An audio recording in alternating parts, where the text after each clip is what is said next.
I'm Mark Golub. Welcome to the first in our series, Election 2016, Road to the White House. With the Iowa primary caucus this coming Monday, and with the New Hampshire primary to follow on February 9th, we are now finally in the process whereby both the Republican and Democratic parties will be selecting their candidates for the office of President of the United States. And here on JBS, we'll be looking at the primaries and general election from a Jewish perspective, as well as dealing with some of the general issues and concerns that characterize this somewhat surprising election season, in which two candidates, Republican Donald Trump and Democrat Senator Bernie Sanders, who were generally considered to have no serious chance at all when the primary process began, each of them now is dominating the primary campaigns of their respective parties, to the reported consternation of the political power structures of each party. As of today, January 28th, here are the poll numbers.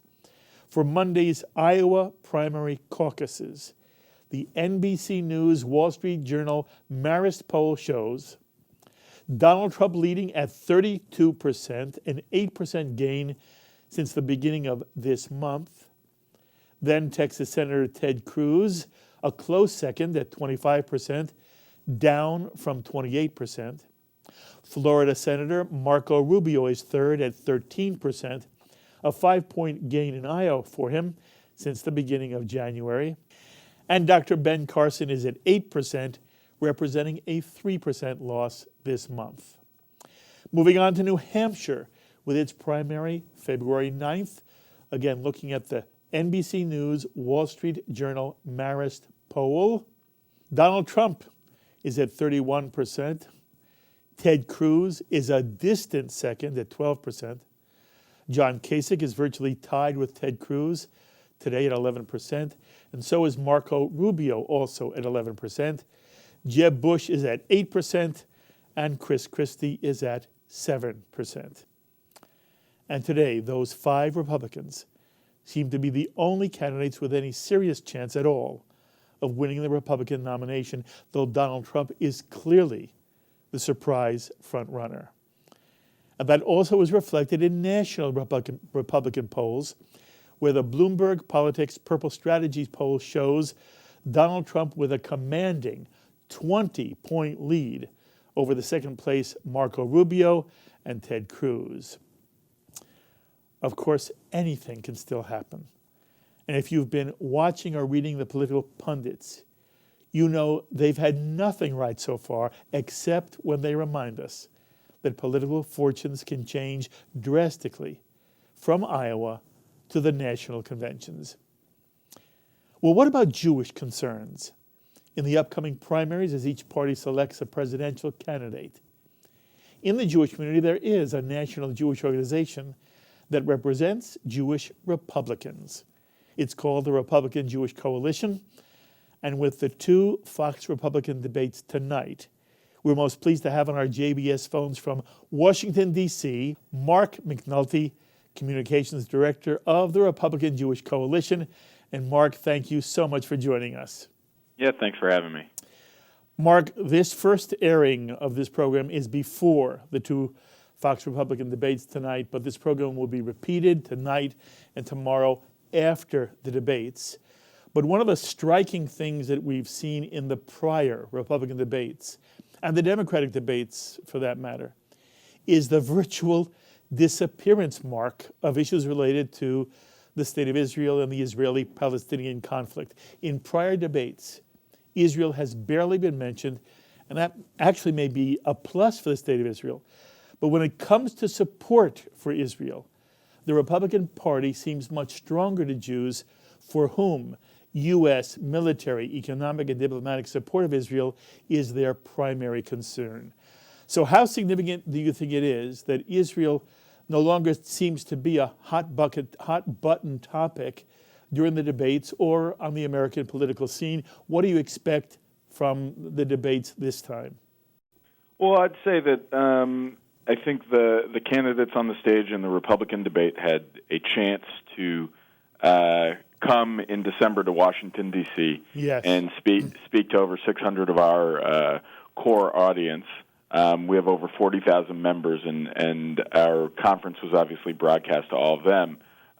And they all showed varying but pretty consistent degrees of support for the state of Israel, and especially push back upon sort of the past 8 years of varying degrees of fraying of the relationship between the Obama administration and Israel. Mm-hmm. Now, Secretary of State Clinton spent 4 years enacting those policies, and we all know sort of where she stands on those issues. Now, the dominant issues of the day are, in terms of the Middle East, are terrorism, the rise of ISIS, and that's where a lot of the focus is right now.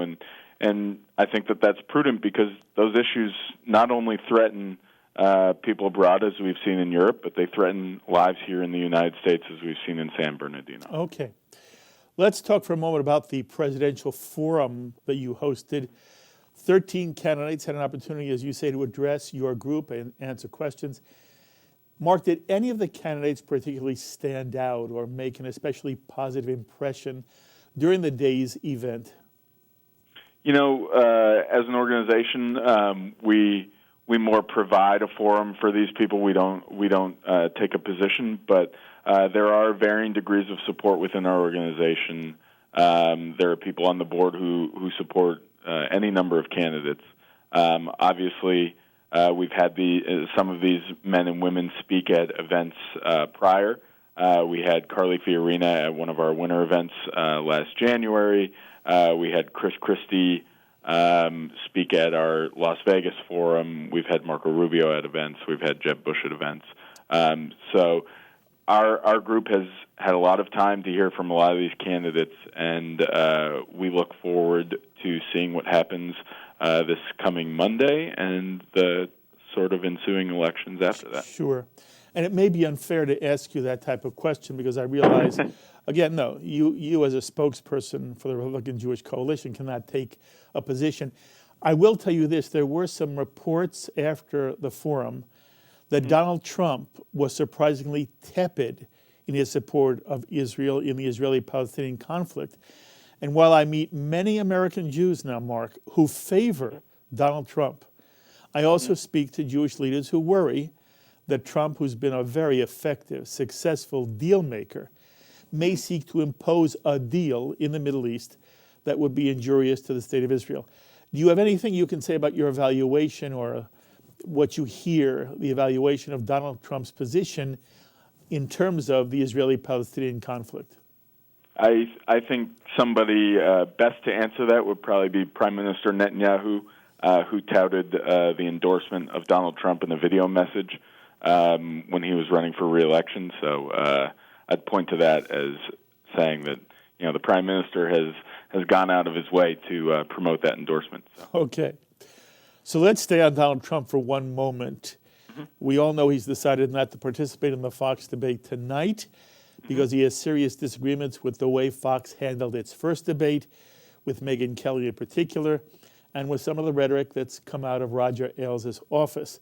Does the RJC, or do you personally have any feelings about Trump's decision not to participate? We don't really.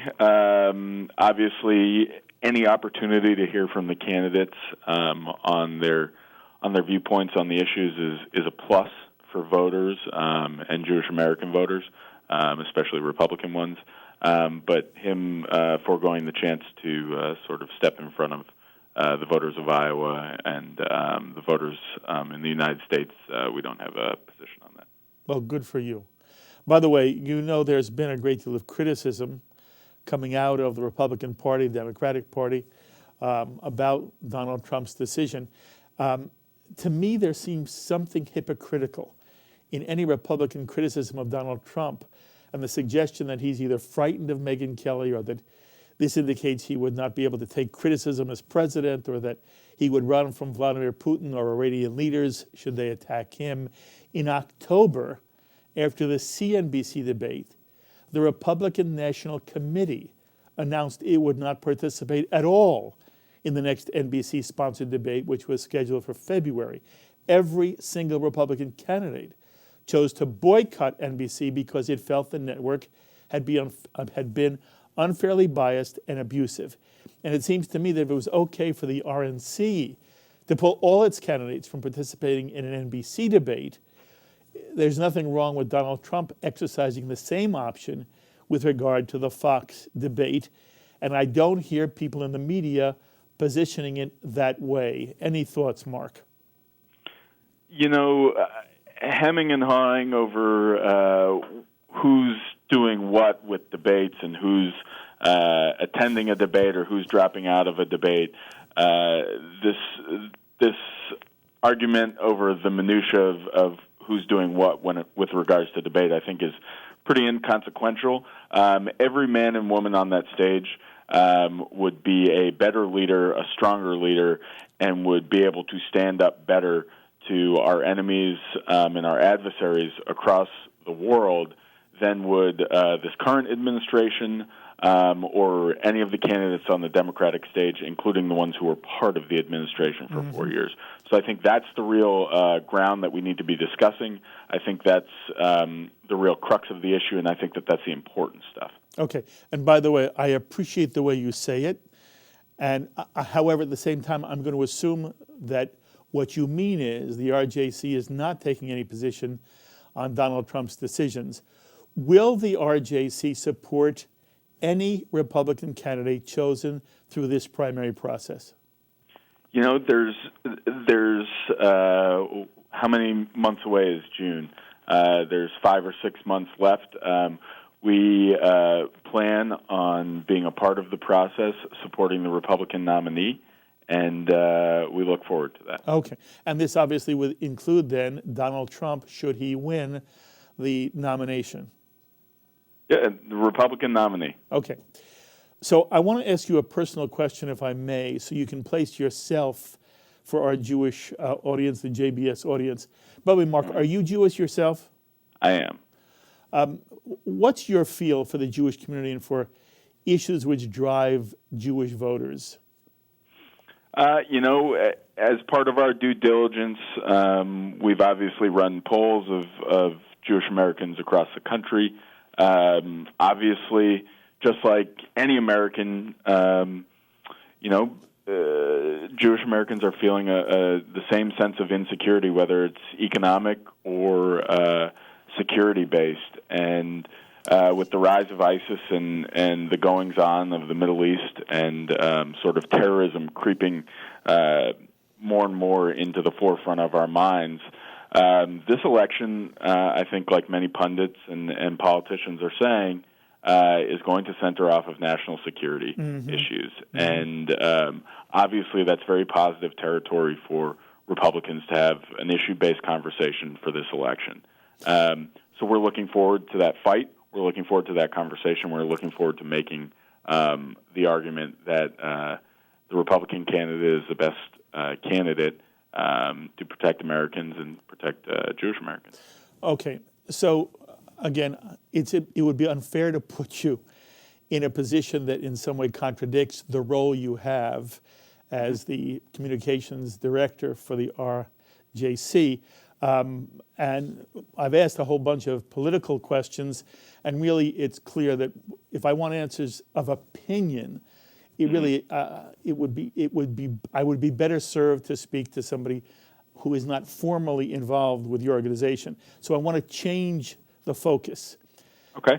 American Jewry on the whole, Mark, you know this well, tends to be liberal and tends to vote Democratic, around 70%, because many American Jews believe the Democratic Party reflects liberal values on social issues which they support: abortion rights, gay rights and same-sex marriage, commitment to the notion that the federal government should be an active advocate for the underprivileged of our nation, provide health care as a right of citizenship, as well as all forms of financial assistance to those in need, including educational assistance.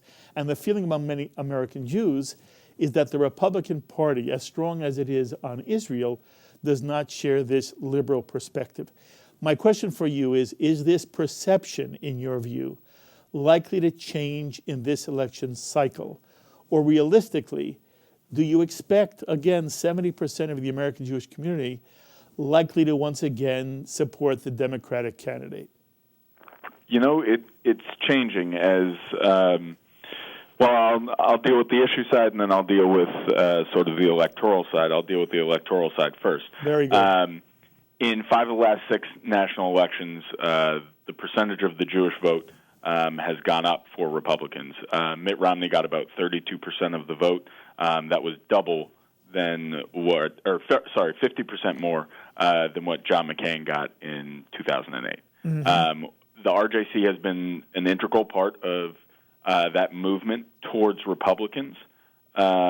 We have an unprecedented ground game this time to mobilize more Jews and do more persuasion amongst independent Jews or those who have been alienated by the Obama administration's stance on Israel or their handling of national security issues, whether it be ISIS, the Arab Spring, or just the security situation in general. Mm-hmm. We look forward to sort of increasing that vote. We don't have a specific goal in mind, but we want to continue moving the ball forward because we believe that the Republican Party is the natural home for Jewish American voters. Now, on the issue side, as those issues begin to become more settled or they become to be dealt with more and more in the states, national elections are going to be based on economic issues and national security issues. The national security issue and the national security issue set, to us, is settled. Republicans are stronger on Israel, we're stronger on national defense, and we're stronger on combating terrorism. I don't think that that's very arguable, and we look forward to making the point and imparting the message upon Jewish American voters that we're the home for them. Okay. By the way, I remember very well when Ronald Reagan ran for president, there was a strong move in the Jewish community. And there were Democrats for Reagan, but many Jews crossed over for Ronald Reagan.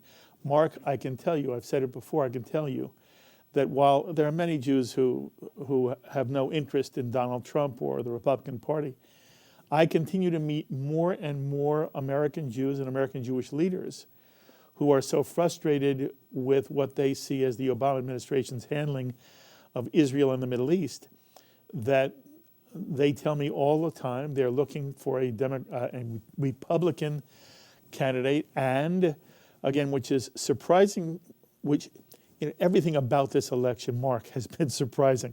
But I can tell you that there are many, many Jews who say to me that if Donald Trump, in fact, goes on to become the nominee, they're going to vote for Donald Trump. So it may be that the trend you have described will continue in this election. Any comment? And this isn't endorsing Donald Trump or anything like that. But I understand.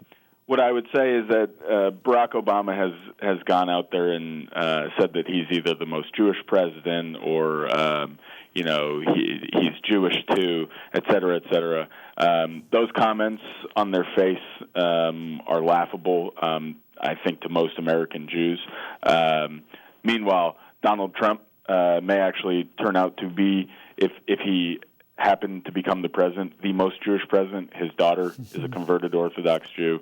She's married to an Orthodox Jew. I think that he understands the mindset of American Jews.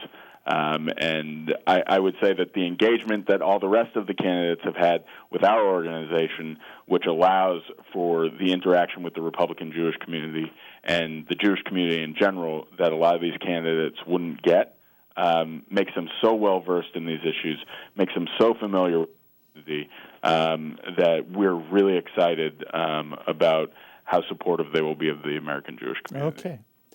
By the way, Mark, on the Democratic side, Bernie Sanders has also done surprisingly well, and he's Jewish. And that fact never seems to be mentioned. Does it surprise you in terms of support for Israel that Bernie Sanders, first of all, it's not clear what his position is on Israel, but here you have a Jew who by the way, most people do not believe he is going to defeat Hillary Clinton. But the fact that he is Jewish, Mark, is never spoken about in the American media. How would you explain that? Does that surprise you at all? I don't think it's necessarily a positive when running for president in Democratic nomination process. If you remember at the platform committee in 2012, when they were talking about Jerusalem being the capital of Israel, they got booed out of there. Now, platform committees are typically some of the most sort of strident and extremist elements of a party, and Bernie's trying to go a little bit out of the Democratic mainstream and capture people who are disillusioned with Hillary Clinton. I don't necessarily think that putting forth his Judaism would benefit him in that race. I agree with you. I'm just surprised no one ever mentions it, as if a Jew could be elected president now, and it's not like the first African American anymore, or the first Catholic when John Kennedy ran in 1960. One more question, again, either you can or cannot answer it.